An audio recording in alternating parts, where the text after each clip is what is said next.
Hello dear friends, welcome to విజయన్కే talks Telugu YouTube channel. మీకు నచ్చినట్లయితే మన ఛానల్ని సబ్స్క్రైబ్ చేసుకోండి. అలాగే బెల్ ఐకాన్ని నొక్కి ఆల్ అనే ఆప్షన్ని క్లిక్ చేయండి. ఫ్రెండ్స్, రష్యా ఉక్రెయిన్ దాడులు జరుగుతున్న ఈ సమయంలో రష్యన్ హెలికాప్టర్ ఎస్టోనియా దేశం యొక్క గగనతలంలోకి దూసుకెళ్లిందని వార్తలు వస్తున్నాయి. దీని గురించి ఇప్పుడు చూద్దాం. ఈ వారంలోని మంగళవారం రష్యా హెలికాప్టర్ ద్వారా తన గగనతలాన్ని ఉల్లంఘించారని ఫిర్యాదు చేసేందుకు ఎస్టోనియా బుధవారం టాలిన్లోని రష్యా రాయబారిని పిలిపించింది.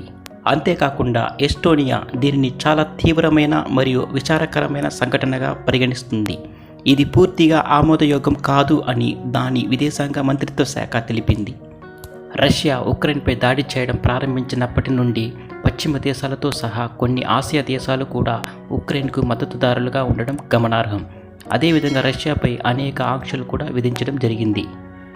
అంతకుముందు బాల్టిక్ ప్రాంతంలో పెరుగుతున్న రష్యన్ దృఢత్వం మధ్య జూన్లో ఇదే విధమైన ఫిర్యాదు చేసింది. ఇది నాటో సైన్యాలతో సంభావ్య సైనిక ఘర్షణ గురించి నార్డిక్ దేశాలు మరియు పోలాండ్లను కూడా హై అలర్ట్లో ఉంచింది.